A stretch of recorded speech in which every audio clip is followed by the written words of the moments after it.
Yeah. I love my HBCU. And boy, I love it, love it. I love it, love it. I love my HBCU. And man, I hope my team they won one. I hope my team they won one. Yeah, man. I hope my team they won one. I hope my team they won one. I tune into the HBCU Sports Lab to see if my team won or lost. If they lost, I'm quiet as a mouse. But if they won, keep tab. I'ma do the dab, yeah. Dr. Cavil, he know what he be talking about. Mike and Charles, they know what they be talking about. They compress the analytic data with this hip hop. If you know them like I know them, they gon' tell you if your team, if they won or lost, and who the ball, So listen to Professor, yes sir, and pay attention, cause he gon' teach a lesson. This is Dr. Cavil with Inside HBCU Sports Lab with Mike Washington and Charles Bishop. Mike is back out on assignment. In fact, it looks like he'll be on assignment all week long. Mike, where you at? Where you at, man? It's getting good in here. We got championships to select. We got champions to be named. Man, it's good. It's good. So welcome to episode 238 of Inside the HBCU Sports Lab radio show and podcast. The show that's covering the sporting HBCU dash for all things HBCU sports from institutions large and small. From the NAIA to the NCAA, we share insights and information on the HBCU sports culture, HBCU athletic aesthetics to facilitate the story of HBCU athletic programs and the business of HBCU sports. I'm your host, Dr. Kenyatta Cavil, along with my co-host, Mike Washington and Charles Bishop. We're filming from our home studios and sending a signal live to KCOH 1230 AM. With the Texas Radio Hall of Famer, Ralph Cooper, in the beautiful home of Texas Southern University from Houston, Texas. Professor Bishop, how you doing today? Doing well. I tell you what, Houston this past weekend was a hotbed of basketball. Enjoyed every minute of it. It's March 1. It's tournament time. Yeah, it is. It's tournament time. Put your dancing shoes on because somebody is going to get invited. Other will be left at home. With that being said, Professor Drew, what are your thoughts? Valley? We talk about Valley? I had to throw my inner Mike Washington in there for y'all since he's not here. And I guess we're not going to be talking about Valley because they're the only team not invited that we know is not going to be invited to the SWAC basketball tournament. Right. They don't get an invite, men's or women's. They're sitting on the outside end. They have made some changes already, it looks like. So there are some things going on down there in the valley, but it won't be dancing. Unfortunate, yeah. They better TikTok it. They better get some TikTok in. Devil by the moonlight. They might be dancing on somebody's grave, but that's about it. They do have some big games this weekend, which will be crucial in terms of where folks will finish the season. So they do have a chance to literally dance on somebody else's grave when I say that in literal terms, in terms of devil dancing by the devil's moonlight. They do have that opportunity to ruin for somebody. So we'll see. Can they sneak it in and maybe get that twisted? But let's go back and let's talk about some of these teams that already have officially cut down nets for championships. Let me start with you, Professor Bishop. Who do you want to talk about in terms of getting it done, in terms of cutting down those nets? Fayetteville State, hey, they got it done this past weekend. Great job, Fayetteville State, exercising those Virginia Union Demons. Yeah, they got it done in a lot of ways in terms of that 65-62 victory in the 2022 CIAA Men's Basketball Championship in Baltimore. All those folks were scared, for lack of a better word, petrified about what was going on in Baltimore, but from every indication, things went really well in Baltimore, and people were pleasantly surprised, and others were quite happy in terms of the turnout, in terms of the atmosphere, things to do, the welcome party. More than anything, people were excited about being in a city that really looked forward to having them and welcome back. And remember, this is a CIAA, much like the SIAC, that did not have an official season last year due to COVID. So, after a 2-year hiatus, if you would, to find a way just to be around people, as President Abdullah said from Virginia State University, he was just excited the fact that he could be around some people that were celebrating the same thing he wanted. So I can imagine that's great. Let me go to you, Professor Drew. What's on your mind? You going to go the other way in terms of the CIAA? No, actually, I want to hit two of them. Number one, hope that you guys caught our BCSN Sports Wrap show on Sunday, as we had 3 winning coaches on Sunday. Coach Answer Alameen from that was beautiful. I did see Florida Memorial. Hey, let me jump in here while you talk about Alameen, because I wanted to jump in there. I was trying to get to him, but when you reach back out, I know there's a chance you may interview him as they look at seeds in the tournament. Tell him Dr. Cavil from Texas Southern said hello, because he was over here in Texas Southern as an assistant coach before he went down there and cut down the nets and win the championship. Boy, that was a mouthful game, 118, 115. But tell us a little more about that.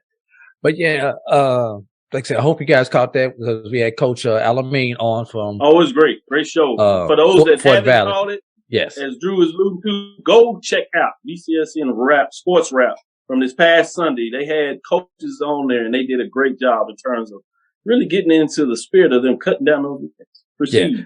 Janice Washington from Lincoln PA Women, and Coach Eric Jackson Jr., who was just off of his championship a couple of hours beforehand from Russ College. We did send the invitation out to Adrian Ferguson of Fayetteville State, like Charles mentioned, but he was unable to join us. He did respond. His schedule did not permit for him to join. So we did attempt to get Fayetteville State on, everybody.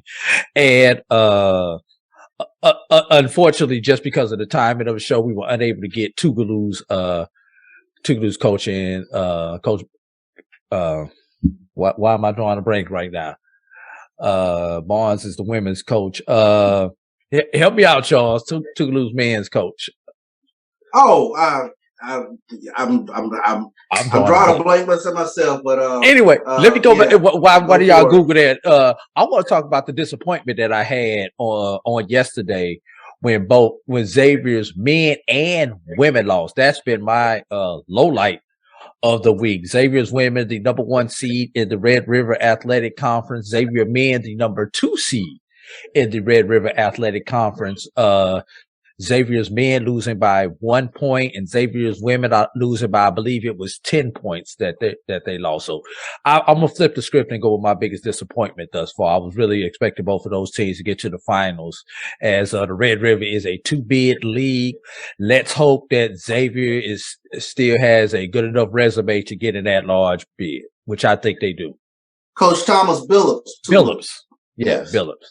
I was thinking Barnes. It's going to be fascinating it's going to be fascinating in a lot of ways to see if they're able to get that bid in terms of the tournament. We'll keep eyes on that, particularly keep your eyes on Sports Wrap, because they will let you know first Sunday, as they'll be able to give you some updates during their show in terms of what's going on there.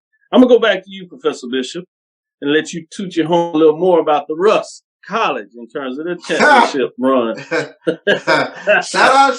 Make sure that you get your kudos. Yeah, right. Oh, Russ College Bearcats. They got sure it done. You right. Exactly. Got to give a shout out to Russ College. I know she's watching. I know she was happy to see her Russ College Bearcats get that championship there. Yeah, a lot of good things going on there, and as Professor Drew talked about,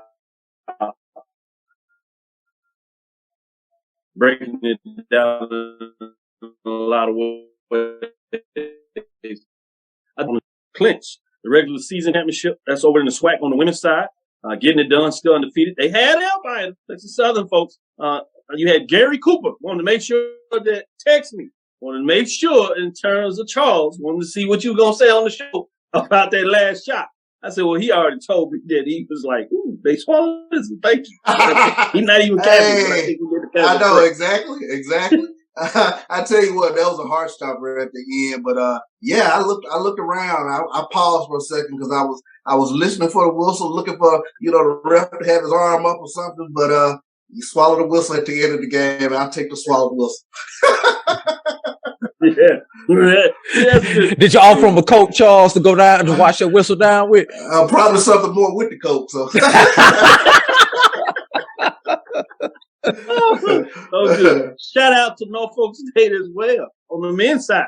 That's they have won regular season championship, defeating Norfolk State. That was a game behind at that time, so it's fascinating they get it done. So interesting, but it's going to go down to the last couple of games on the men's side.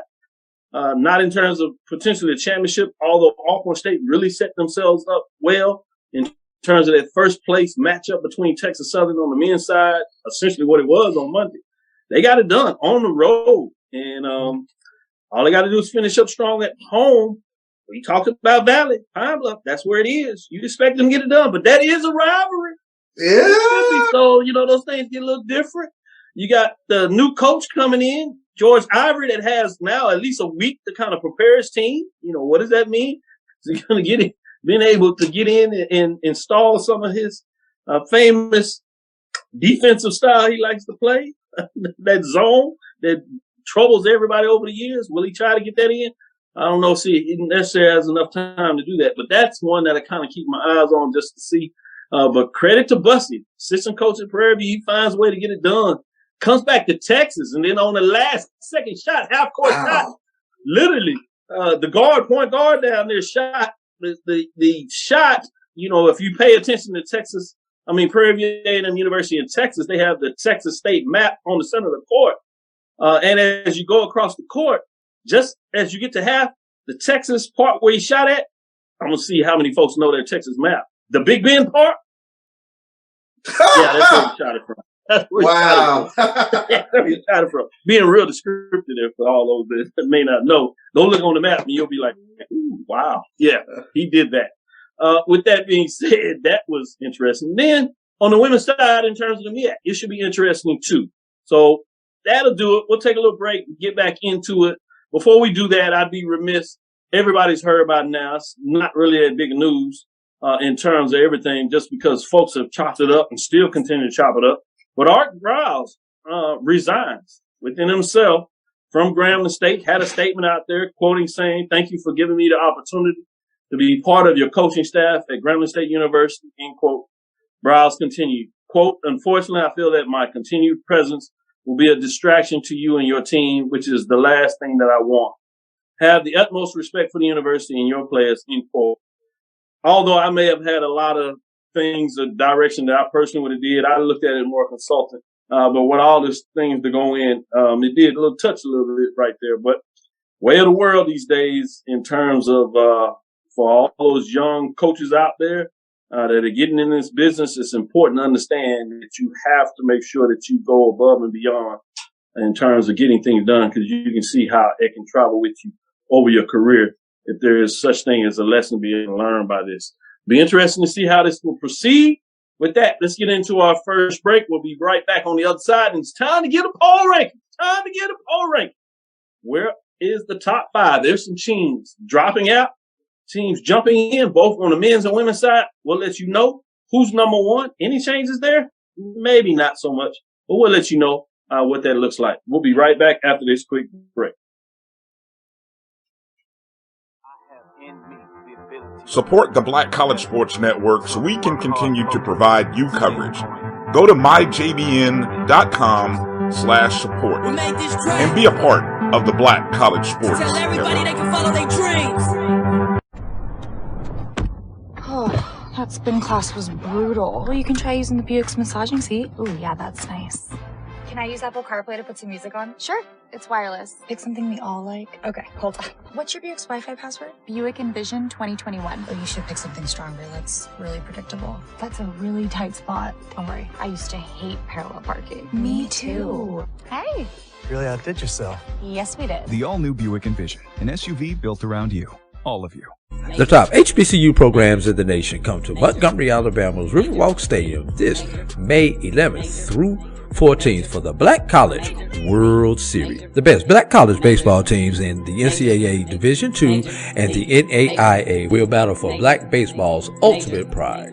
Games will be streamed live at www.mybcsn.net. Tickets are available now online at www.blackcollegechampionships.com. Let's get back to getting ticks instead of watching flicks. Before we can safely get out there, we need the facts on COVID-19 vaccines.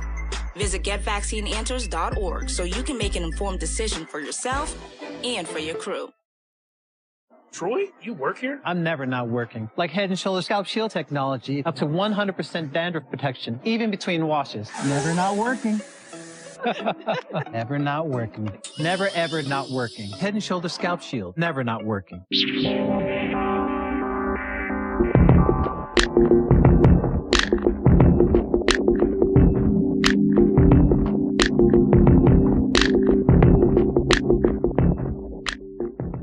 Press the analytic data with the hip hop. If you know them like I know them, they gon' tell you if your team, if they wanna loud, and who the ball.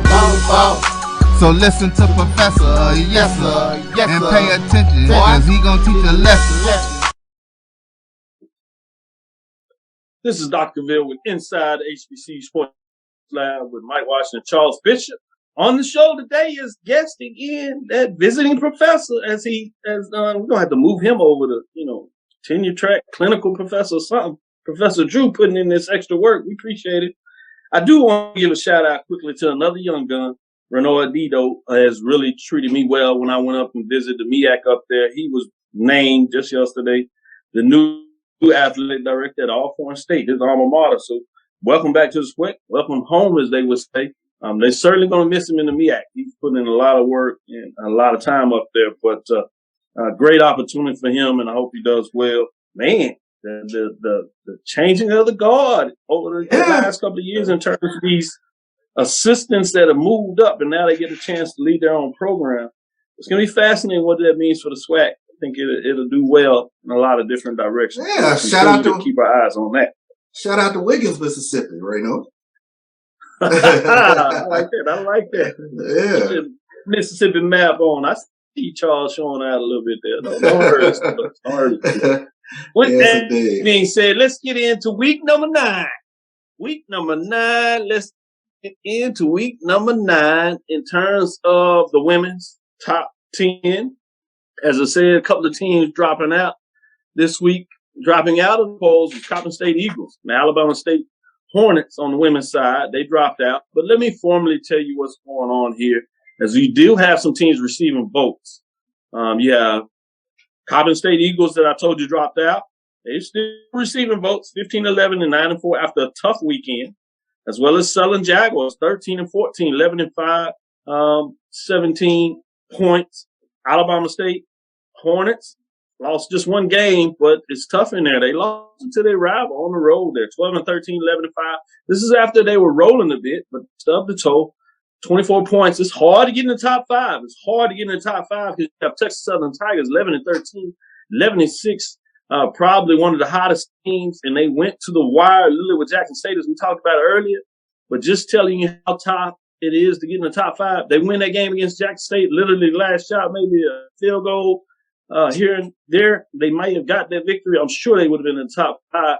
I'm not sure what that would have did with the number 1 team, but I'm sure you'd have lost some points. Would have been interesting in terms of what that would have done with number 2, maybe. But now Texas Southern, as it would be in terms of that game being in history books, they are just outside of the top 5 at number 29. As I said, dropped out with Coppin State Eagles, Alabama State Hornets. Let's get into the top 5. Norfolk State Spartans, 14-10 and 10-3, had a great week winning the games there. They were not ranked, and they jumped in the top 5 at number 5 with 54 points. You have Alabama A&M Bulldogs. They're streaking, 13-13, 11-5, I should say, playing some really good basketball. At 69 points, they were not ranked, but they're into the top 5, as you would say. At number 3, Morgan State Bears, steady as the race goes. They move up a spot, 16-7, 10-3. Can they find a way to get in that top spot? Big game this Thursday. At least see if they can make some noise there. They're at 82 points, previous rank 4, as I said. Bring us to number 2, Howard Bison, solid. 17-8, 11-2, 85 points. They remain at number 2. Just pushing Jackson State Tigers. They had to scare. But hey, that's what it is. They got the W, which means they are undefeated in SWAC play this year, which moves on from what they did last year. So they just continue to get it done 9 consecutive weeks at number one.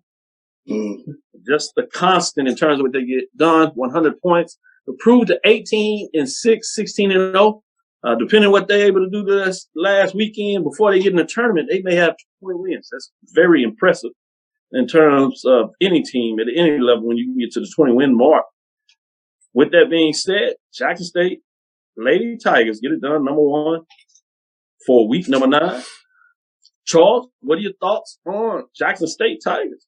I have to say, I'm tremendously impressed. I mean, they literally this past weekend, they took Texas Southern's best punch. I thought they took Prairie View's best punch. Texas Southern had a 32-point quarter against Jackson State. That's just something we don't see against Jackson State because they play such great defense. They're not only the top scoring team in the SWAC, but they're also the number one defense in the SWAC. But I tell you what, they took Texas Southern's best blow with Ty Bridges and Adriana Aben. Both of those young ladies would get scorching hot. And then Monday night, Prairie View had a first quarter. They couldn't miss a three-pointer. But in both games, Jackson State was able to show resilience. They were able to keep their wits about them. And, you know, when it was time to get a bucket, they went and found a bucket. Amisha Williams-Holiday is, a load in the middle. I mean, she's as unstoppable as anyone that I've seen in the SWAC over the past few years, because when Jackson State absolutely has to get a bucket, she can get a bucket for Jackson State. So I take my hats off to them. I mean, they really were resilient this weekend, and they fought back from some adversity, and they were able to get the W's. Professor Drew, talk about Howard and Morgan State are the top 5. Any questions you have with the top 5? Those teams jumping into the top 5. You have literally 3 MEAC teams in the top 5, although you had Jackson State at number 1. Yeah.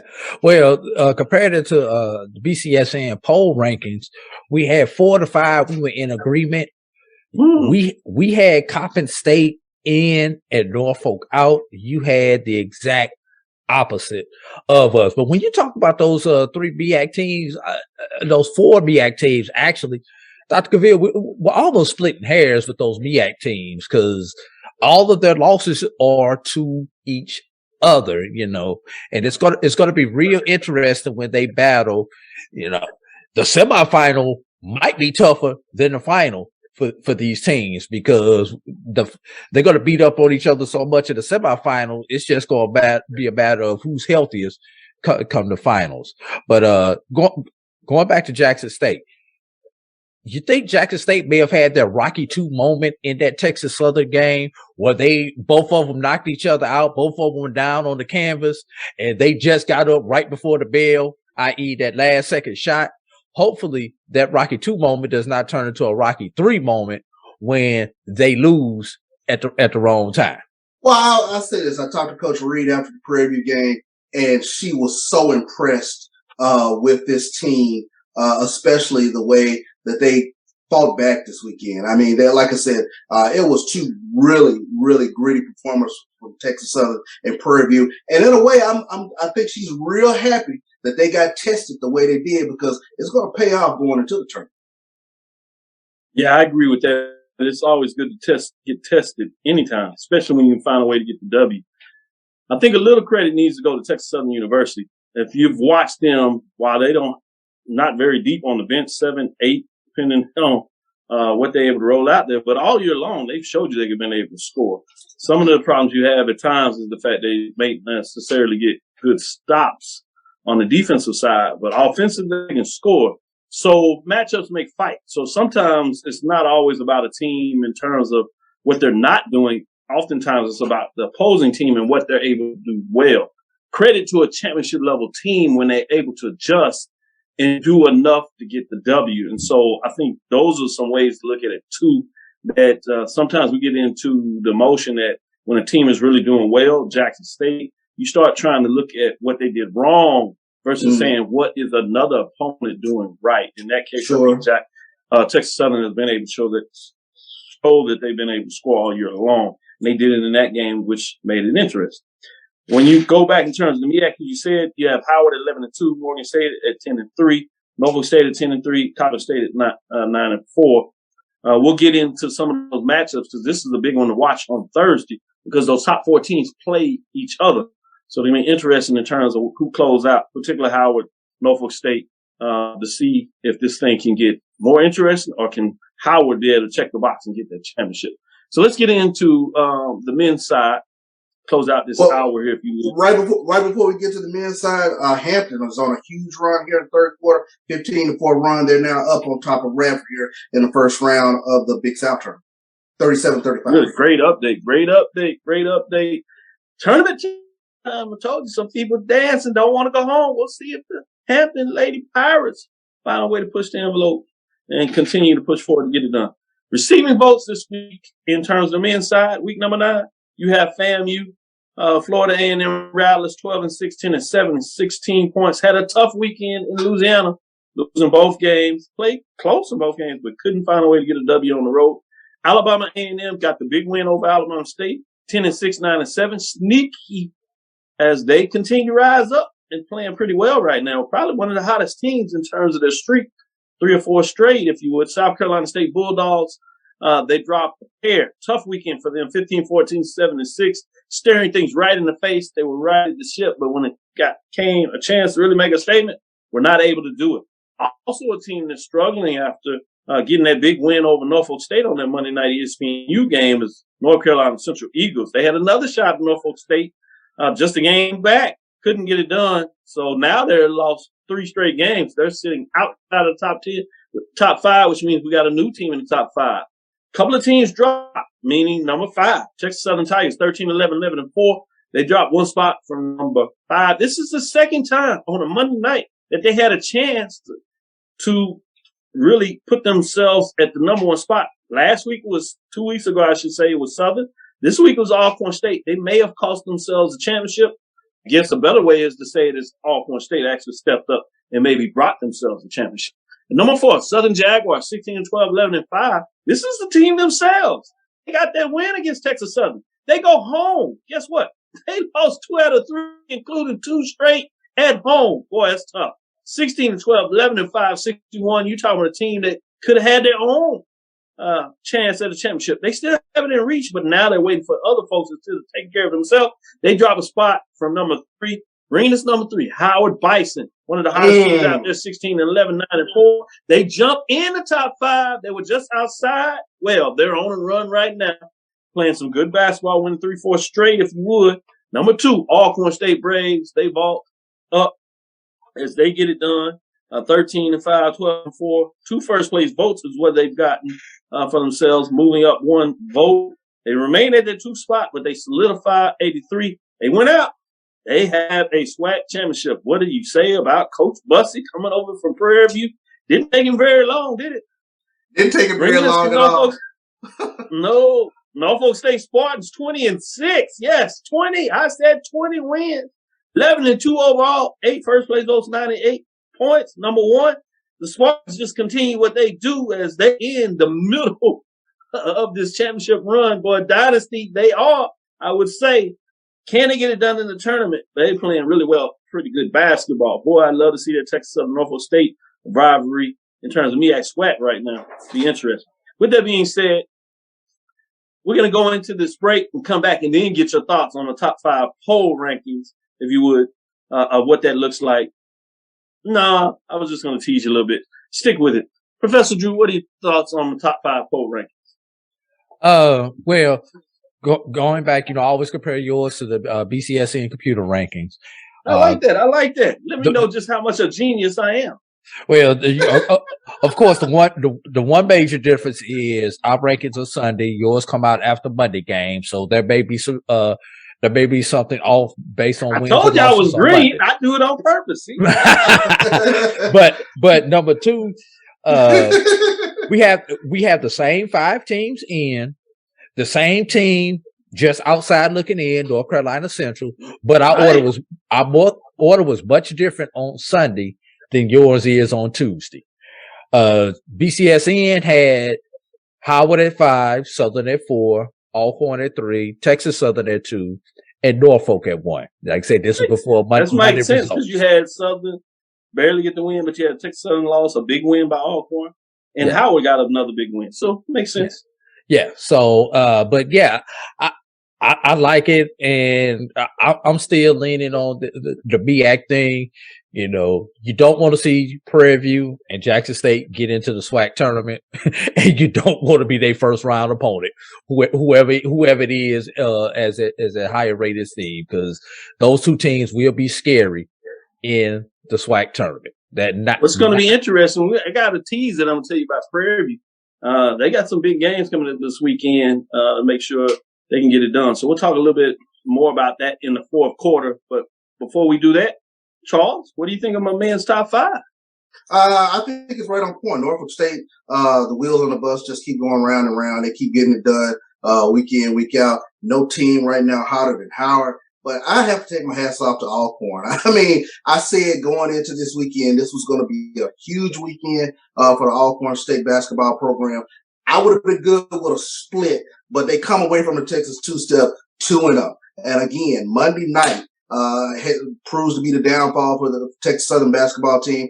They had another opportunity to solidify themselves on that Monday night game. A couple weeks ago, it was Southern was able to sneak into the H&PE, get a W. This time it was Alcorn. So we'll see, you know, how that plays out with regards to the seeding and things of that nature.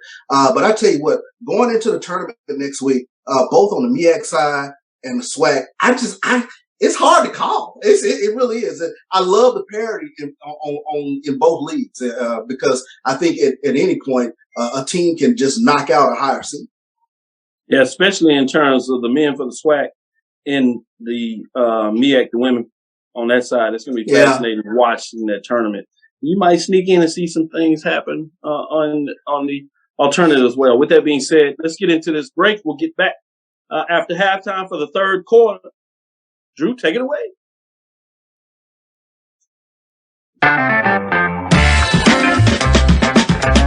Your ad could be ran here. MyJBN.com/support. MyJBN.com/support for more information.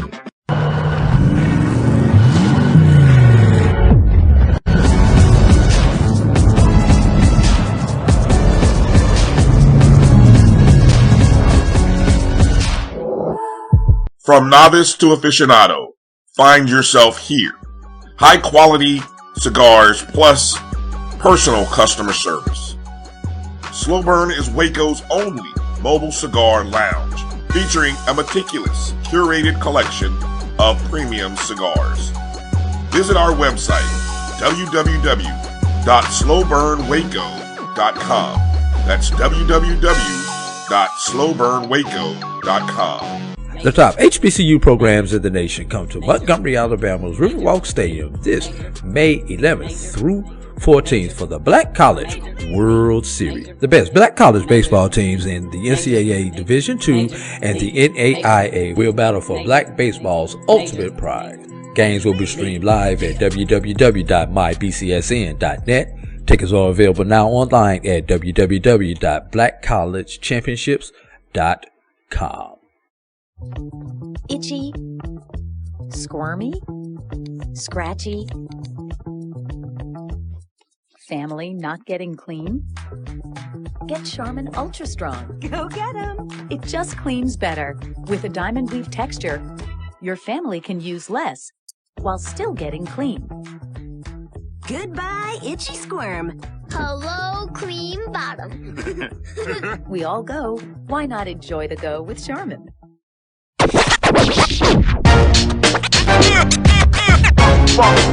It's like a loot machine. All around town, people trying to get down. Compress the analytic data with your hip hop. If you know them like I know them, they gon' tell you if your team, if they wanna law, and who the ball. So listen to Professor, yes sir, and pay attention, cause he gon' teach a lesson. Quarterback Doug Flutie threw a last-second Hail Mary pass that defeated Miami. It was such an image-changing event. The following school year, student applications at Boston College increased significantly, and it was dubbed the Flutie effect. Now there's another move afoot on some college campuses, but it's not a college athlete making the difference, but a college head coach, Dion Sanders.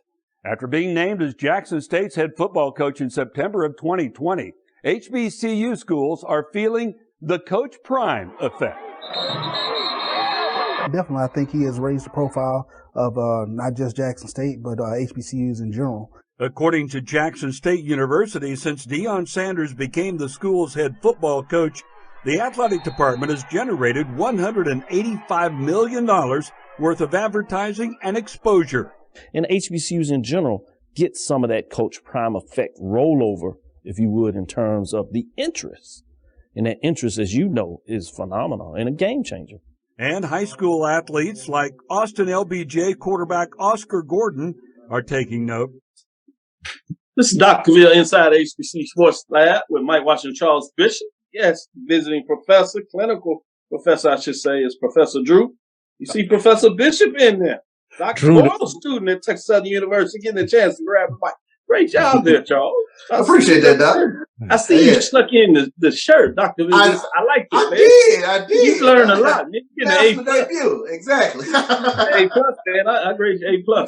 Seriously, that's on Extra Point. You can go to Extra Point YouTube if you want to see the rest of the video. It's the Coach Prime effect. It's a term that I utilized and came up with, if you would. It's based on the Flutie effect, as they talked about, the Hail Mary for Boston College as they defeated Miami in the big bowl game down there. And you saw, as they said, also the applications. Well, the interest in terms of the SWAC and other HBCUs is increased. And in fact, I think, Professor Bishop, you may have your dissertation concept that you're going to look at there. So I just wanted to give a shout out, tease that a little bit, but shout out to Matt Muser of KHOU for giving us the opportunity to provide some glimpse of that. And shout out to him. And that, again, you can go to Extra Point YouTube and you get the entire video. Great comments in there. Have Commissioner on there saying some different comments as well. So fascinating in terms of what that brings. So I wanted to share that with you. Let me know your thoughts in there in terms of how we got it going on. Yeah, I told you this one. I see some comments. I see them flying out there. Appreciate you. Let's get back into it a little bit. We got some matchups going on right now, tournaments going on right now. We got the SIAC. Charles is giving you some updates in terms of the Big South. Let's get into that a little bit, starting with you, Drew, HBCU Framework, SIAC. Couple of games have been played. Any upsets of this point? I always, want to know Cinderella, anyone to keep the dancing shoes on? Or is things going to chalk thus far? On the men's side, it's all chalk, with the higher seed winning all the games on the men's side. But the women have had a couple of upsets, going over those upsets on the women's side. Number 5 East Fort Valley beat number 4 Lemoyne-Owen 48-45. That was on yesterday. And also number 5 Kentucky State beat number 4 Clark 78-68 on yesterday. So the two number 5 seeds won on yesterday in their respective out of their respective sides. And that is it thus far as the upsets on the women's side. But both women's games yesterday were upsets. Today it has gone to chalk thus far, with Albany State winning 59-50 over Central State. Going over some of those men's scores quickly. Yesterday, number 6 West Clark defeated number 7 West Central State 79-64. Number 4 East Fort Valley defeated number 5 West Kentucky State 73-53. And number 4 West Spring Hill defeated number 5 East Albany State 75-66. And earlier today on the men's side, number 3 West Lemoyne defeated Clark Atlanta 80-74. Clark was originally number 6, so they were 2 games in 2 days for Clark. And Savannah State not too long ago defeated Lane. That score was the Savannah State was number 3 in the East. Lane was number 5 in the West. They defeated Lane 60-50. And the game that's going on right now as we speak is the final game of the day in Rock Hill, South Carolina, with number 3 West in the West, Briles versus number 7 in the West, Spring Hill, and that is on the women's side. It'd be fascinating to continue. We'll give you updates as we get closer to when you cut down the nets on Thursday. We'll give you some updates what that looks like. The game is going to be when Tuskegee, Benedict, Savannah, when 2 of those 3 teams cross. That's when it's going to get fun in the tournament. No doubt. Great point. That should be coming up Thursday around that time. You should get some updates there. Charles, I know you got some updates in terms of a game that's playing now with Hampton. You got any update on that? Yeah, they are at the 5-minute TV time out here. Hampton is up on top of Radford, 45-43. Radford came into this game 7-22, 3-15 in the Big South, whereas Hampton 12-15, 8-9 in the Big South. So Hampton is the higher seed, but they are in a good old-fashioned Donnybrook. They are in the first round with Radford. I like that. Staying with the women OVC, you have the game tomorrow, which is Tennessee State facing Eastern Illinois. That is the OVC championship, what they call the first round. Top seeds get a double bye. The other seeds get to bye. That starts tomorrow. But as we look at it on the men's side, a little more, let's look in terms of the OVC. Tennessee State gets into the tournament, and they will face off also tomorrow at 6:30 on the men's side. They face Southern Illinois, East Evansville, I should say. So that'll be interesting in that. Evansville comes in at 11-20, while Tennessee State is 13-17 overall. In terms of the Big South, you got a chance to look at Hampton against High Point tomorrow, Wednesday at 5:00, and you have North Carolina A&T Radford also tomorrow. That's the early game. You got to wake up and get your coffee to watch that one, 10:30, in terms of what that looks like. Last thing I did want to give a shout out to A&T in terms of the Big South is they are in the tournament as well. They play at 7:00 tonight. After this Hampton Radford game, it is UNC Asheville against North Carolina A&T. Asheville comes in just at 8-21. A&T Lady Aggies are 14-14. That game will be on ESPN Plus. You will watch some Division I versus watching SIAC at Division II. That to give you an update there. Let's take our last break and get ready for the fourth quarter, and we'll come back and talk a little bit about these final matchups. MEAC and SWAC should be fascinating because they're going to set up for the tournaments next week for the MEAC and SWAC tournament. Always a fun time. Obviously, you're in Norfolk if you're in the MEAC at the Scope, and then you're in Birmingham if you're talking about the SWAC. We'll get a chance to get into it a little more. Stick with us as we get into the fourth quarter. We'll be right back after this last break. Thank you guys for what you do for HBCU athletics. This is a fantastic avenue for all of us. This is our ESPN, so we love what you guys do. Brian, AD, Roy, all you guys at BCSN. We really appreciate what it is that you guys do for us.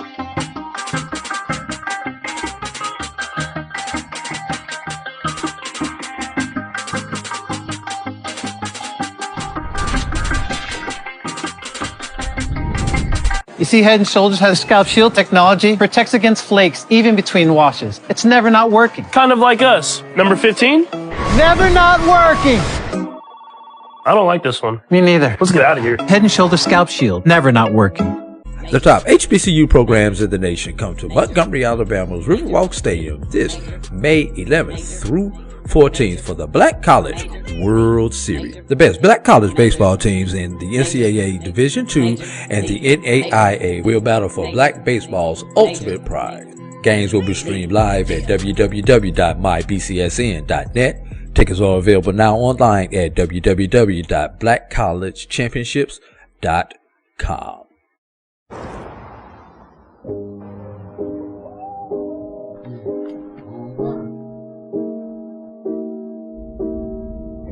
So much. I miss you, Dad. I love you. I love you.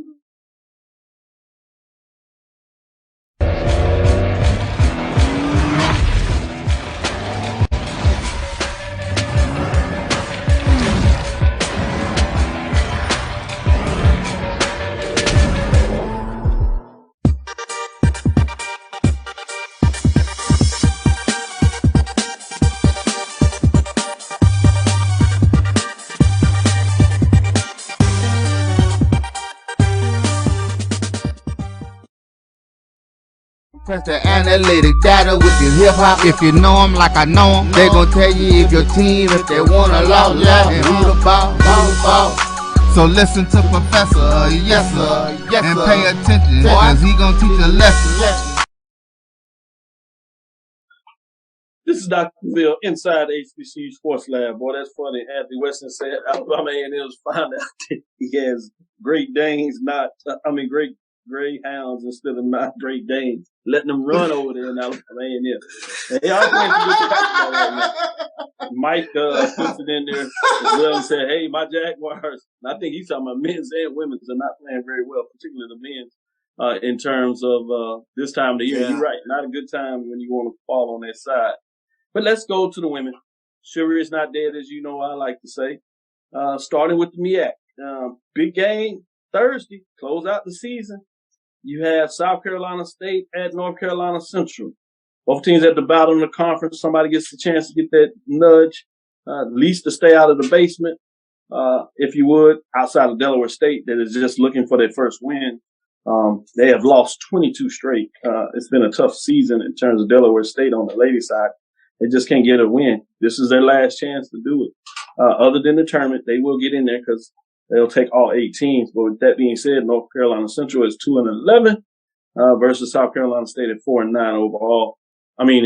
Respectively in the conference. But matchups also the big one. Howard at Norfolk State should be fun. 17-8, 14-10. Delaware State, North Maryland, Eastern Shore. Morgan State and Coppin State. When you talk about Howard and Norfolk State, that could be for a championship. Basically, if you're Howard, you win it. You don't have to worry about anything. You lose it, you're going to at least have to share it. So it'll be Norfolk State wants to get a piece of it. They got to get it on the court. Morgan State would love to do that as well, but they got to face Coppin State there, in city rival, I should say. You're talking about crosstown rival in a lot of ways. Coppin State and Morgan State should be fascinating there. Morgan State needs to get the W if they want to at least have a chance at the share of it. Coppin State says not so fast. We want to muck it up a little bit. Let me go to you, Professor Drew. What are your thoughts in terms of closing out the season on the women's side? Man, somebody need to pay the schedule maker in the MEAC a bonus. How fitting that you have the top 4 on the women's side playing each other for for seeding. Howard could finish 1, Howard could finish 3. Coppin could finish 4, Coppin could finish 2. Morgan and Norfolk could finish 1 to 4. I mean, this is, and they all play each other. You don't have to sit there and scoreboard watch per se. Right. You're playing each other. So shout out to the schedule makers for getting it right for a change. And then with the other games, even though they are, I wouldn't necessarily consider them dud games, but these teams playing for pride, trying to knock other teams off. Those bottom 4 teams can't really move up or down based on this win or loss, but they're playing to get momentum going into this tournament. So, shout out to the schedule makers for getting it right in the MEAC. And I've got to say that, wouldn't it be so MEAC-ish if we have like a 3-way tie for first place? You would have to bring that up, wouldn't you? That's my word, MEAC-ish. Because we could have it. It can happen. Yeah, that's what I said. It would. That's awfully Miyaki. Yeah. With that, Charles, go ahead and jump in here. What are your thoughts in terms on the women's side of the MEAC? You think Howard is going to get it done? I mean, this is that Iron Man stretch of the season for both the MEAC and the SWAC. You got 4 games in a week here. When you take a look at Saturday, Monday, then come back Thursday, Saturday. But looking forward to Norfolk State and Howard on both the men's and the women's side. You're talking about on the women's side, Camille Downs and Ajane Hutton, both great scorers, for Camille Downs for Norfolk State, Ajane Hutton for Howard. And then on the men's side, I mean, it doesn't get any better than Joe Bryan and Kyle Foster. Joe Bryan for Norfolk State and Kyle Foster for Howard. You're talking about a Howard team that lost at home to Norfolk State. They'll be looking to try to get a little get back and kind of blooded nose of Norfolk State a little bit before the tournament starts next week. Yeah, so let's jump over and stay with the women, but let's go to the SWAC. You have 4 games on Thursday. Grambling, Alabama A&M, Southern Alabama State, Arkansas Pine Bluff at Jackson State, Mississippi Valley State at Holcombe State, the rival. That's going to be interesting at the bottom, but it'll be fascinating, a prelude of what may happen on the men's side, which will be a little more important. Obviously, these 4 teams flip and play on Saturday, which means you will have Arkansas Pine Bluff at Alcorn. Then you have Mississippi Valley State at Jackson State. Will Jackson State get a chance to close out the regular season undefeated against in-state rival? We shall see. You have Grambling at Alabama State, Southern at Alabama A&M, and then throw in the fact that you have 2 rivalry matchups. Bethune-Cookman at FAMU and Prairie View at Texas Southern. Should be good matchups in terms of rivalry games. Interesting to close out the season on many of these rivalry notes when you talk about Mississippi Valley State at Jackson, Bethune-Cookman at FAMU, Prairie View at Texas Southern. Kind of like that in terms of what's going on there. Charles, what do you say about the SWAC in terms of closing out the season? Obvious foregone conclusion that Jackson State will get it done, but the other teams are fighting for some seeding in the tournament. And when you talk about that second seed, it's up for the grab when you have Alabama State at 11-5, Alabama A&M at 11-5, Southern at 11-5, Texas Southern at 11-6. Huge games Thursday. You're talking about 3 11-5 teams: Alabama A&M, Alabama State, and Southern. Obviously, the Southern Alabama State game, both teams come in at 11-5, paying close attention to that. But Alabama A&M, they are playing some great basketball right now. They've gotten hot at the right time. Grambling is always a team that you got to keep an eye out for. Alexis Hope, she can take over games for the Grambling Lady Tigers. So looking forward to these matchups on Thursday because, like I said, that seeding can change somewhere in there. Right. And to you, Professor Drew, we know the top 8 teams that will be in the tournament because FAMU at 4-13 in the conference race is out. Bethune-Cookman Lady Pirates 4-13, they're out. Obviously, the rivalry game is big. You had that last-second shot. The FAMU got it done in Bethune-Cookman, so you might have a little payback on the mind. One of those teams wants to close out at least with a win, especially if they can get it done against the rival.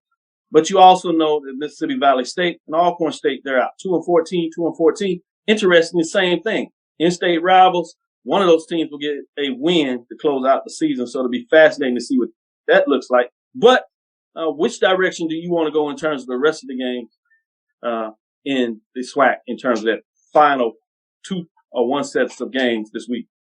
You know, you're in the know in the SWAC office, Dr. Cavil. You know a lot of people in that SWAC office. I'm just curious to know who's in charge of the vice president in charge of determining tiebreakers, because between the women's and the men's, whoever that person is, they're gonna have fun. I hope they got a good computer. They got their iPad. They got their calculator, because you are going to need it. Because I'm looking at this mathematically on the women's side. We're gonna stick with the women. You could have 5 teams that finish 11-7, and now you got to go through all these tiebreakers. And how many times, or how would it be? Those teams that only played once against each other, will that determine a higher seed who won that one lone matchup this year? So, you know, that's going to be interesting. Now let's flip this. We got teams that if they take care of business, if everybody takes care of business, you're going to have about 3 teams tied with the same record for that number 2 spot. So it's really going to be interesting. And I'm really curious to see how deep they have to go down into some of these tiebreakers to actually say this team is 2, this team is 3, this team is 4 on down the line. Are we going to the 3rd tiebreaker? Are we going to the 4th tiebreaker? Do we need to go to the bank and get us a shiny new quarter? What is going to determine who plays who? Yeah, that would be none other than Mr. Andrew Roberts, Assistant Commissioner of Communication. He will put out the information in terms of tiebreaker. I'm not even sure if he has time to put all the scenarios together. But I can tell you this, that I've known and dealt with the SWAC long enough, and really this is similar to any conference. As you know, the first tiebreaker is head-to-head, which, as you mentioned, is going to be fascinating because in the expanded version of the SWAC, you have some teams that have just played a team one time. So there was no opportunity to avenge a loss if you had it. So it'll be an advantage to somebody in terms of the tiebreaker. If those two teams just played once, it's going to be easy, which you don't have to worry about the second tiebreaker, which is point differential. Right. What about three-way ties? Three-way ties. That's what you gonna have two teams may have played head to head. One team have only played once against somebody. That's what I really want to see how it comes down to. They just do it on ascending order. What is the record against the other teams in ascending order? And then you go back. The next tiebreaker is what is your record against the top teams in the conference? Yeah. So it's pretty set up and it's pretty straightforward. So it's not going to really matter in regards to whether you played a team twice or you played them once, because you're just going to look at overall record in that. So it could be 2-1 or it could be 1-0. Which one is better? Winning percentage is going to get the bid. But again, it goes back still to your overall point is the fact that sometimes you would have a chance to avenge a loss or double down and get a sweep. In some cases, you're not going to have that this year. And I think that's going to be fascinating to see who may get a little advantage in terms of seeding. And what it means in the tournament, although a team may have a better seeding, their strength, if you want to look at it after the end of the season, their strength of record may not be identical to another team in terms of what they ultimately finish based if you look at who they played in the conference. Let's get into the MEAC so we can close it out. Another intriguing weekend in terms of closing out the MEAC in terms of some teams. You have South Carolina State and North Carolina Central, Howard and Norfolk State, Morgan State and Coppin State, Delaware State, and Maryland Eastern Shore. When you talk about what does that mean, we already told you Norfolk State has clinched the regular season championship at 9-2, but you had Howard and North Carolina Central fighting for that second seed, if you would, 94-75. Don't count out South Carolina State Bulldogs at 7-6, and then you have going down to the rest of the division. You have some teams looking at where they're going to be seated, and the thing that you want to do is make sure you're not in that 2-3 seeding, so you can not see Norfolk State, if you would, until the championship game. You would think in a lot of ways they might have a bye, if you would, not and realistically on paper. Delaware State is sitting at 0-13 in terms of the conference, 2-24 overall. They're looking for their first conference win, what that may look like, but then they go in the tournament, they're going to be matched up with Norfolk State. You don't think Norfolk State would have a problem there? So in a lot of ways, they essentially have a bye. I know that's ugly, but just saying what I'm saying. Right? Just don't twist no ankles in that game. Just so you know. Drew, go ahead. I would say just if you know folks say you just don't want to twist any ankles or pull any hamstrings in that game that you talk about, that pseudo bye game. But looking on Thursday night, Norfolk State Howard. Is this a conference championship preview matchup? That's the one I'm looking forward to. That's the first thing I want to look at. Yeah, that's the first thing. And then Central South Carolina State. South Carolina State has been surprisingly good, has slipped up under the radar for a lot of people this year. Central is still Central. They are a well-coached team. Coach Moton over there. But they haven't been Central this year. But it is... Not in the regular season, but he has the ability over the last couple of years. For some reason in the tournament, he turns it on. We'll see. Can he do it this year? To your point, Charles, he hasn't really did that. I know we're getting close on the time, so Charles, I want to get your thoughts on the MEAC as well, and then we'll go back to you, Drew, and look at the SWAC. Yeah, I mean Thursday. That's what I'm looking forward to. Norfolk State versus Howard. Joe Bryan and Cal Foster getting on again. Like I said, Howard dropped that game against Norfolk State earlier in the year at home. Let's see, can they get it done on the road this week, this Thursday? Getting into the SWAC, again, we have some teams that have 2 games, some teams that have 1 game. It's going to be fascinating to see, can Alcorn State close out the way they want to get that championship? It's sitting right on their lap. Can they hold out? We'll see. So you have Grambling at Alabama A&M, Arkansas Pine Jackson, Mississippi Valley State at Alcorn, Southern Alabama State. Not to be too redundant because we said this with the women, but obviously on Saturday you have Bethune-Cookman and FAMU, Arkansas Pine Bluff at Alcorn State, Prairie View, Texas Southern in terms of the rivalry game, Southern at Alabama A&M, Grambling at Alabama State, Mississippi Valley at Jackson State. Other than Mississippi Valley, you have teams that are fighting to see if they can get in there. Alabama State has a stronger way to go, but they're not out of it yet. Drew, you talked about Prairie View, the team that nobody wants to play. But check this out. Prairie View, with that last second loss to Alcorn State at the half court buzzer beater, I told you, where he literally tossed it from the Ben Park in terms of the state logo to dash away the dreams of Prairie View. They may be in a position where they have to win against Texas Southern at home to get in the tournament. Check this out. Jackson State is at 7-9. Bethune-Cookman is 7-10. You talked about this earlier in regards to the women. Bethune-Cookman just edged out Prairie View. Last second shot. They played one time. If both of them end up at 9-7, at 8-9, Bethune-Cookman would get the edge because of that head-to-head tiebreaker. Jackson State, they can go on a run. They win 2. They're in at 9-9. They just win 1. They're 8-9. Guess what? They beat Prairie View twice. They have the head-to-head tiebreaker. So it's going to get interesting in terms of this final weekend. And you'll know by the time the game, Prairie View and Texas Southern, that night game is played, you'll know if Prairie View, needs to win to get in the tournament. That's how intriguing it is this week in terms of what it may look like. Yeah, it's fascinating. Yeah, everybody's focused at the top. But yeah, I just was doing a little homework at the bottom. Drew, what are your thoughts on all that? So you could potentially have Prairie View, Texas. We know we got Prairie View, Texas Southern Saturday night. Prairie View beats Texas Southern. You could potentially have the rematch for round 1 of the tournament.